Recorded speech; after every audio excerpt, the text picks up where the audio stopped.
Hi, this is Sheb Varghese. Welcome to the Faith Colloquium Podcast. Today, my guest is Josh Rasmussen.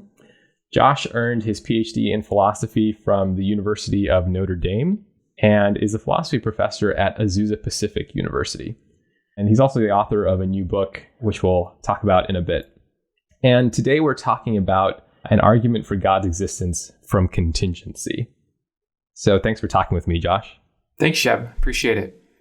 Yeah. So maybe before we get into the contingency argument itself, one of the things I'm curious about is how you got interested in this argument for God's existence. Yeah. So it was interesting because I was thinking about the questions that are probably like the hardest and deepest questions people ask. I was wondering, why is there anything? I was a senior in high school when I kind of first really started to think about these questions without having clear answers.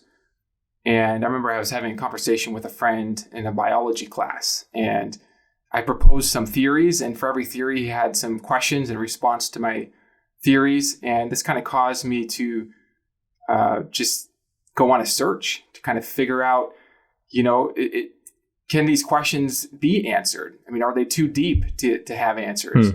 Is there a way to apply the light of reason to the deepest questions and actually get some insights from that? And so that's when I started my quest, and I went to the library. I picked out books by philosophers from various perspectives, and I just began to read a lot. And I would also put the book down while I was reading and then think a lot.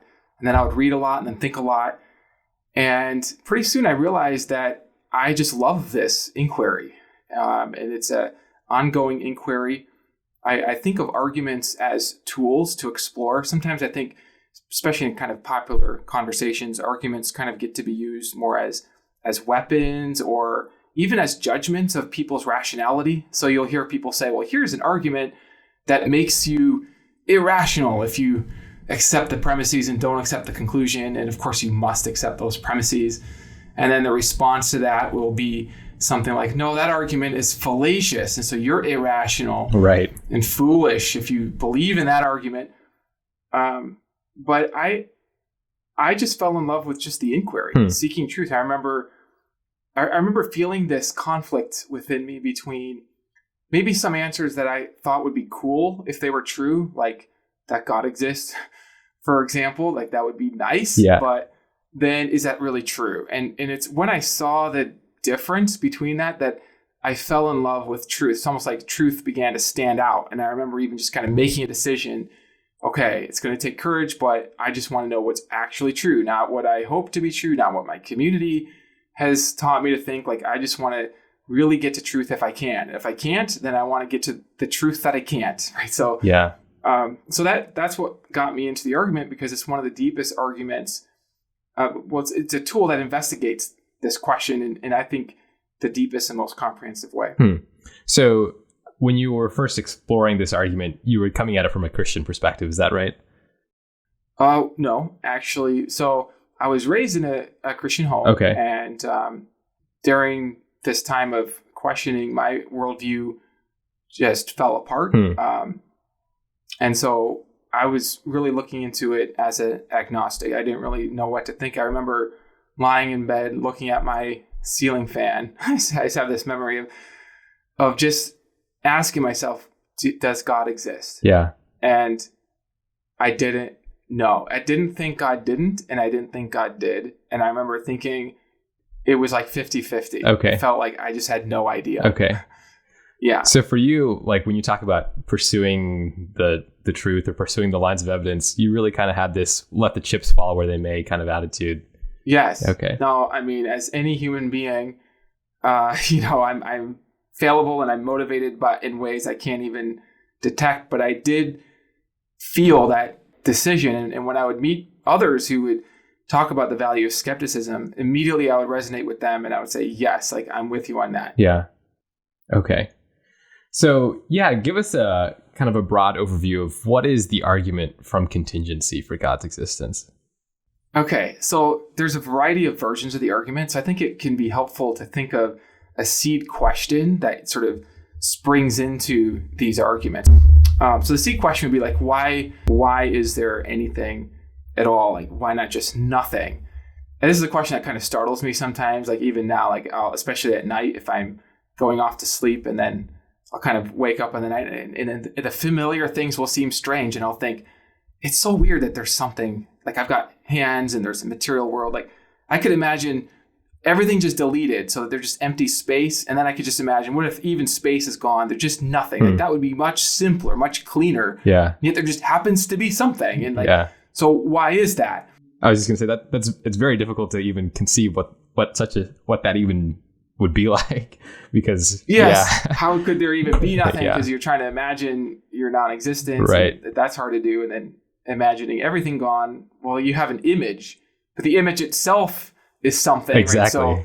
So yes, it's like I sort of picture like black. Right. But then you have to delete the color. Right. And then it's like this colorless space, but now you have to delete the space. Right.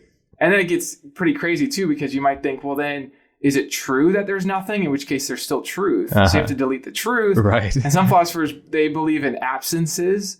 They think there are such things as absences, like there's an absence of unicorns. And that's what the proposition that there are no unicorns corresponds to, this reality called the absence. So you have to delete the absences too. Right. So it might come out to be hard to imagine, because like there really couldn't be nothing. Yeah. And in fact, actually, that's a key into one of the answers to the question, which does lead into the argument from contingency. I like to set it up in terms of a puzzle that kind of unpacks why this question is so significant. So think about all of existence. Imagine all the particles together, like just everything that exists. And then you can ask yourself, what explains the total reality?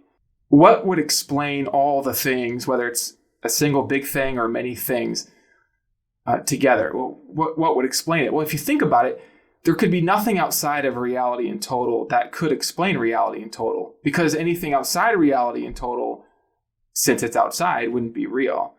And a non-real thing can't do anything, so it can't explain anything. Right. And you can actually see, by the light of reason, this one clear truth, which is, just because it's clear, it's not trivial. The clear truth is that there can be no outside explanation of reality in total. So whatever explains existence, if there is an explanation, maybe there is no explanation, or the explanation is ultimately from within existence. But this leads to a puzzle, because the things we ordinarily experience, like my hands, this microphone in front of me, these are the sorts of things that have an outside explanation for their existence. We didn't just have existence from nothing. We didn't just appear. And the number of things is not really relevant to this question, because some people think, well, maybe there's just this infinite regress. But even an infinite chain of, let's say, turtles producing turtles doesn't have existence from nothing. But then when we consider all of reality in total, that does have existence from nothing somehow. I mean, it exists, and it doesn't have an outside explanation. So then what accounts for the difference between the explained and the unexplained, the caused and the uncaused, the dependent and the independent? Is that kind of what contingency or contingent means? Something that is dependent on some kind of outside explanation? Yeah, so one meaning of the word contingent is dependent. Okay. In the philosophical literature, the term contingent means that which can fail to be. Okay. So, for example, my hand could be smashed, and if it's smashed, it no longer is in existence. So my hand would count as contingent. And then it's a premise that whatever can fail to be is also dependent. I see. Yeah. One way then we can respond to this puzzle. So the puzzle is, what explains the difference between the unexplained totality of things, which has no outside explanation, and the things within reality that have an explanation? And you might think, on one level, you might think, well, here's the answer. It's because the totality is the totality. That's why it doesn't have an outside explanation, right? Yeah. And I think that might be part of an answer, but it doesn't really get to the deep question, because it's not enough to be a totality. Merely being a totality doesn't explain how you can be the kind of thing that could lack an outside explanation. Okay, so someone might say, like along this line of thought, like particular objects in our physical world might need explanations, but like the totality of all these physical objects, like the universe, let's say, that in itself is the explanation. And you're kind of saying like, well, maybe not. That doesn't seem quite right. Yeah, it wouldn't get at the deep question. Like, so for example, we could imagine other universes appearing just in front of our eyes, like from nothing. Yeah. And that doesn't happen. So the deep question is, what's the relevant difference between the kind of thing that's caused and the kind of thing that's uncaused? And so you can go through some candidates. Like you can say, well, here's a difference between an uncaused thing and a caused thing. Caused things have the shape of a horse, and uncaused things don't. Now, if you're like me, you don't feel satisfied by the answer because you have this sense that no, having the shape of a horse is not relevant to the ability to be uncaused. Yeah. Right? Yeah. Okay. And if you increase the size, that's not going to be a relevant difference. Right. Even if you increase the size, so it's the size of a whole universe, it seems like, well, that's just a difference in size. How could that be relevant to a thing's ability to be uncaused? If you change what it's made out of popcorn, it's made out of ice, those things don't seem to be relevant difference. It's not really getting to the deep to the deep question. And so the argument from contingency is really seeking a deep answer to this question. What's the relevant difference between reality as a whole and the things that have an outside explanation? And if you divide the argument into two parts, then the first part of the argument can take you to the conclusion that there's got to be some foundational element to reality. This element accounts for how there can be any reality, because this element of reality doesn't need an outside explanation by its nature. It has an independent nature, and that's what makes it different from things like turtles and cups and all the other things that we ordinarily experience. Does that make sense? Okay. Yeah. And that foundational reality is possibly God, or do we still have some steps between that? So right. So I like to divide it into these two different parts. So the first part gets us to some kind of foundation. And then in the second part, we can begin to investigate what's the nature of the foundation. So we can think of this argument again as a tool to investigate the nature. And I like to divide it into these two parts too, in a kind of spirit of inclusive inquiry. Okay. So that anybody, no matter what they think about God, they can see the puzzle, and they can have this argument for some sort of foundational reality that accounts for how there could be any reality. And so then we can together look at the second part, which is to investigate the nature of the foundation. Okay, so then just to kind of finish the argument, and then we can look at some objections and see what questions you may have. There's kind of two general approaches to investigate the foundation. So one is to look at the nature of the foundation, what kind of a thing could be foundational, and I'll focus on that. The other is to look at the kinds of effects that evidently exist, like there exists in the world consciousness, thoughts, reason, a sense of right and wrong, all these things. And you might think, well, the foundation has to somehow have the resources to produce at least the chain of effects that leads to that. Right. And so you can investigate what kind of foundation could do that. Okay. But putting the arguments from effects aside, I'm very interested in this simple little argument from the nature of the cause. And again, it proceeds from arbitrary differences, because I'm still asking myself, like, what could account for how something could be foundational? Like, how could something be independent? How could it be the ground layer of reality? Mm-hmm. You might think, well, maybe it's matter or energy. Okay, well, what kind of energy could this be? What sets it apart from the kinds of things that have an explanation? And I have this argument from arbitrary limits, and it goes like this. Anything that has some particular limit, like a limit in power, a limit in its size, that thing is going to be relevantly like the kinds of things that have an outside explanation, because a mere difference in limit or size is not a relevant difference with respect to causation. So think again about cups. So we see that cups have a cause, they have an explanation. Now you increase the size of the cup, that mere increase in size, that change in limit, that change in degreed attribute doesn't seem relevant to account for how it could be uncaused. So this leads me to think that the uncaused foundation has to be relevantly different from the kinds of limited things that have an outside explanation.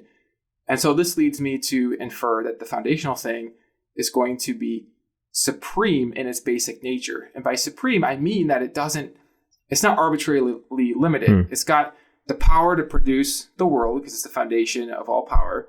And so its power can't be arbitrarily limited. It's got to have a kind of supreme power or maximal power.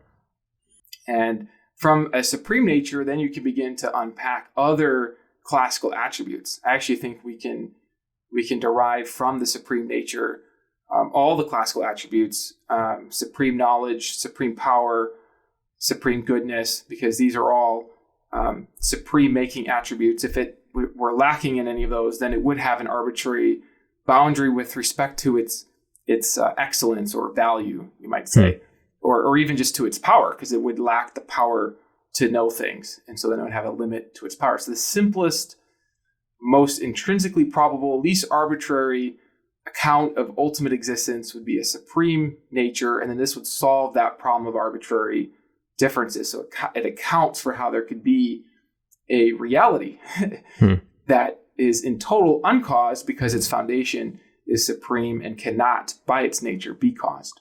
Yeah, that makes sense. So like, in order for the foundation to be the foundation, it has to kind of have these kind of properties, right? In kind of the ultimate foundational way. Yes. Yeah. Okay. And you think after you kind of flesh through all those, then you can get to some kind of picture of God? Yes, because if you think about the implications of a supreme nature, and then from there, back to your question, can you sort of derive the theistic attributes? I think that when you reflect on just what it means for something to be supreme, you can see that if it were lacking an attribute like knowledge, power, goodness, then it would have a certain kind of limit with respect to its supremacy. And then that limit would itself call out for deeper explanation. What sets that limit? Why is it there rather than more or less? If you can even conceive of a greater being or more excellent, more supreme being, then it's sort of arbitrary why it's cut off at its certain degree rather than more or less. So I'm curious, why does this supreme foundation have to be good? I think I can kind of understand powerful and maybe even knowing or having knowledge, but why does it need to have these moral qualities to it? Yeah, it's a good question. So again, we can kind of come at this from different directions. So one argument, I'm going to give two arguments. So one of them is an argument from effects. So you might think that amoral stuff like particles or leaves can't, just by rearrangement, become moral. Right. Now that's going to take us into a whole terrain. And so I don't necessarily want to go into all the details of that terrain, but there is this argument that the best ultimate account of the fact that there are persons like you and I who have a value inside of us. And I would argue that our value is intrinsic in the sense that we have the value just by being persons. And so this is why we have the sense that killing persons, even if it makes us feel good, even if we like it, I like vanilla ice cream and I like to kill persons. Well, there's a problem, right, with killing persons because we'd be destroying something of basic value. And then if basic value can't come from non-value, then the foundation would have to itself have value. Another kind of similar line is that I have the sense that the very power to produce value is itself a value. Okay. It's not actually neutral. Like if I have the power to produce good things, that power is itself a good. It's a good to have the power to produce good things. And so since the foundation is the foundation of all powers, including the powers to produce good things, it would have that goodness. And then the next argument is just going back to the concept of its supreme nature. So the idea is that, well, let me be a little more concrete about this. Okay, so I have this beautiful wife, and sometimes I'll look at her and I'll say, "You're just so beautiful, you're so awesome." And I begin to praise her. I begin to list things that make her supreme in my eyes. Okay, so I say, "You are so powerful, you have so much wisdom and so much knowledge, and you are so mean all the time. You have no virtues at all." Right. It's like you laugh. The fact that you laugh shows that you have the sense that I was doing well until I said she was mean. That meanness was not in keeping with the first things. The first things had something in common. Okay. And I think what they have in common is this core attribute of value. And so from supreme value springs the value-making attributes, including knowledge, power, and goodness. Okay. Wow. So this argument is really ambitious in what it's trying to say. Yes. If you think of the argument as a tool, then you can keep mining and you keep discovering things. Okay. If you think of it as like a single argument, then it's like, well, which argument exactly? Because I went through a cluster of arguments there. Sure. In my written work, I distinguish these pathways. But this is one of the reasons why I'm so fascinated by this argument, is because it seems to reap so much. Okay. Yes. Historically, so I think of thinkers like Thomas Aquinas and Leibniz, did they kind of mine this argument as far as you think they could have or they should have? So for any argument, it can probably be mined further. Okay. In fact, for any truth, there's probably more truth in the neighborhood. Yeah. Aquinas, people think of Aquinas in his 5 ways, and they think of his 3rd way, especially with respect to the argument from contingency. Right. He gives a version of it. But it's interesting because his argument wasn't really original. So he was summarizing stuff that was already around well before him. And a lot of this stuff goes all the way back to Plato. Yeah. And he develops that. And then Leibniz gives another version of the argument. So I do think there's a historical progression. And in fact, in the last, I would say 25 years, there's been some very interesting breakthroughs on this argument. Okay. So one question I have is, for people who might say, look, why couldn't it be the case that we just don't know what the ultimate foundation is, or we haven't figured it out yet? Does this argument fall into kind of God of the gaps argument, where it says we don't really know what the explanation is, and so this must be it? Yeah, right. So, on one level, I just want to say something that's really good about that kind of question is that I think it's born out of a humility. And I think that's important. That's key. So I don't want to push back on the spirit that leads to that objection. But no, so we're not inferring that God fills in the gaps of what we don't know. It's exactly the opposite. We're looking at what we do know. We do witness. In fact, you might even argue that all science is based on observing things being caused by other things. We observe that there's some deeper explanation for popcorn or whatever. Take any example. We observe that these things don't just come from nothing. Or to think about it from another direction, we don't observe just a chaos of cubes and marshmallows and cockroaches just snapping into being willy-nilly. There's always some prior state of reality. And so you could actually just argue for a general principle of cause and effect as the best explanation of everything that we observe. That would be one argument for that principle. And by prior, you don't necessarily even mean chronologically prior. That's not what we're talking about with the contingency argument. Right. Yeah, it doesn't even have to be earlier in time. And so because one of the objections is, well, maybe the universe is eternal, goes back and back and back. Right. And well, yeah, maybe, but still, if you had an eternally existing blue ball, that wouldn't explain why that there's any blue ball at all. Yeah. I'm curious, what are some other objections that you frequently hear to this argument? Yeah, so there are quite a few objections. One other objection that's common is this argument from virtual particles. So the best science reveals that the smallest things, like virtual particles, can just appear from nothing, and there's no cause of them. And so, we want to be science-minded. And so this breaks our causal premise that things can't come from nothing. Virtual particles come from nothing. And so maybe the universe as a whole is just one big virtual particle. It just sprang from nothing. Does that make sense? Yeah. So I think it's kind of trendy to hear people kind of appeal to the physical sciences as a way of grounding ultimate explanation. Yeah, right. And if you don't find the answer in the physical sciences, well, science is where we get our technology. And right. So if you're going to doubt science, well, it's kind of game over at that point, So So I like to think of objections as invitations to clarify. Yeah. And again, kind of a theme for me is if we really want to work together, we really want to get to the truth, let's not like battle and figure out like who's reasonable. Like, let's get past that. Like, let's just figure out like what's true. So this objection, I was having a conversation with a philosopher about this argument, and he brought up this objection from virtual particles. So what if instead of using the word cause, we just use the term prior condition? So I used that term earlier in our conversation. And so we recognize that virtual particles, they come from prior states of energy. And even if we don't want to say those states like literally deterministically cause those particles, could we still say that there's some prior state there that allows those particles to exist?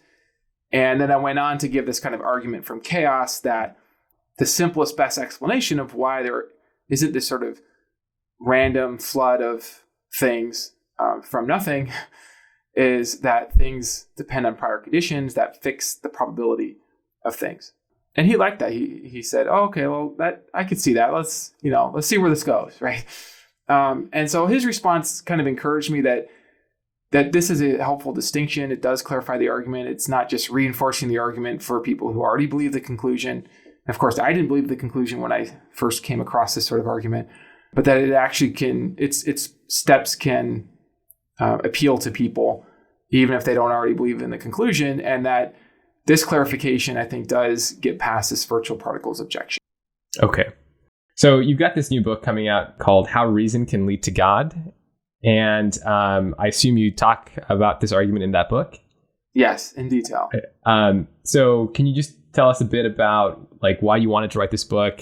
It seems like there's lots of books about arguments for God's existence. Can you just share what your thinking was behind this? Yeah. So one of the worries that I think people who really want the truth, they don't want to just believe a conclusion that's supported by arguments designed to get to that conclusion. They really want the truth. And so let's call these like truth-seeking skeptics who are kind of skeptical. They're not really sure what to think. They're not against the existence of God. They maybe like to believe in God. And many people like this, and I know what this feels like, feel judged by believers and maybe not understood. And so there's this kind of worry then that if somebody's going to give an argument and maybe write a whole book defending this grand claim that God exists, that this is one more apologetic. Yeah. This is probably not really a truth seeker. It's probably someone who kind of just wants to believe or is trying to kind of reinforce what's wrong with the truth-seeking skeptic, right? Right. And I've experienced this where somebody will have a question and there's a kind of depth to the question, but it's not perceived or it's never even known. So, when I was first having conversations with someone when I was in high school and I had some ideas and my friend had questions I had never heard of before, and he'd probably asked those questions before and got this familiar response. Oh, believers in God, they're not even aware of these questions, right? And so I really wanted to write a book that would meet people in a way. I have this line at the beginning for my skeptical friends, that people who are not really sure what to think, that their value for truth, that they would know that that's celebrated. And even I build it as a bridge of reason. So each step is one that I'm inviting them to test for themselves. I'm not telling them what they must believe by my own perspective or by what I think reason requires of them. This is even why I called it Reason Can Lead to God. I actually think that anything that somebody can see, somebody else cannot see that. And that it's not a matter of blame. Barriers can get in the way. And I have to think this because I know when I didn't believe in God, what it was like to be me. I was trying to run from God, And so I created this book to be a sequence of steps where somebody who doesn't believe in God, but who wants to understand truth can examine each step. And I have kind of a bold claim, which is maybe a bit unusual for philosophers, but I have to be honest, which is that I'll put it in a confusing way first. I've become skeptical of my inability to see for sure. So philosophers value skepticism. That's why I put it that way. If I say, I'm skeptical of our inability to be sure, then maybe you can appreciate what I'm trying to say here, which is that I actually think it's possible to come to know each step in the argument, and then on the basis of that knowledge, come to know that the foundation of things is supreme. And another thing too is the term God. It's like, what does that really mean? And especially recently, I've been realizing even arguments for and against God, it makes it so binary. In my own journey, this book and just in my own reflection helps me to see that there's just layers and depths to God, and that all of us are skeptical of good things in the foundation. All of us fail to see good things in the foundation. We're all skeptics. And we all believe some good things. Like there are atheists who they follow the tracks of reason very well. Reason has a kind of authority in their mind. Well, in the book, I actually argue that the nature of reason is grounded in the perfect thinking of the perfect foundation, of the supreme foundation, so that when you're following the tracks of reason and it's governing your mind and leading you along lines of truth, even if you don't believe in God, you are literally acquainted with an important aspect of God. God is leading you, and you're seeing this goodness in God, even if you wouldn't call it that. And so I think what happens sometimes is there are skeptics who actually see many good things in God, but they wouldn't call it that. And then there are believers in God who say they believe in God, but they actually miss many good things in God. Right. And so part of what I wanted to do in this book was to help everybody who wants to better understand the nature of the foundation to be encouraged by good things. If I've learned anything over the years as a philosopher, is that I've actually underestimated the value of existence and the foundation of things, and how great things are, and how the world is actually just better in its depths than we even have the concepts for. And the more I investigate, the more that I see that. And so the book is designed to encourage people who want truth. So it's like I'm trying to find the intersection between truth and then truths that actually serve and encourage people. And I haven't really seen much out there. And especially bringing in the latest philosophy and talking about the logic of possibility, I haven't seen anything that does all of that. Well, that's really interesting and sounds exciting. Is it coming out later this year? July-ish. Okay. Yes, okay. It's scheduled to come out in the summertime. Okay. And there's a link people can pre-order it actually. Okay. Great. Was there anything else that was worth talking about in the minutes that we have left? Well, this is so much fun. I feel like maybe here's a theme, and I woke up with this thought actually this morning. It's about desire, and it's about, one of the objections to belief in God is that it's based on wishful thinking, and I think that objection is actually based on a virtue, which is the virtue of having the courage to face reality. Yeah. And to be a truth seeker. And I just want to identify that and highlight that. Then also to just add that it also takes a courage to seek for treasures, to look for good things. That also takes a courage. Yeah. So because you might not find them. Yeah. And I think people are very powerful if they combine both. So if you're looking for treasure and you're looking for truth, that's like a good guide for life, actually, I would say. And even just to be a philosopher or in any area that you're in, that's a good guide. Look for truth, be skeptical, keep testing, but also look for treasure that will really be valuable to you. And I say this because, and this will be my last thought here, is so oftentimes in this realm of arguments, it becomes a contest, and people are fighting for their own sense of being known and valued. And it's actually distracting people from learning from each other. And so I feel like I just want to affirm those who may be listening to this, who you don't believe in God. It's I just want to almost just applaud you or affirm you. And it's not, I don't mean this a flattery thing. I mean it really from the heart. I just want to say that, your questions are good. Seeking truth is good. And I just want to affirm that, because in a way, I feel like that's even more important than the arguments. Yeah. Is the people, the whole point of the arguments in a way is to establish that the foundation is valuable so you can see the value of your own existence. Well, it'd be kind of ironic if in the process of arguing for the valuable foundation, I argued against the value of you or your thinking, and so that gets missed. And that's a deep thing that I want to sort of end on and emphasize. Yeah, that's really good. I think intellectual courage and epistemic humility, I think, is something that all of us could do a higher dose of for sure. Yes. Yeah, that's good. Thanks for talking with me, Josh. Yes, thank you.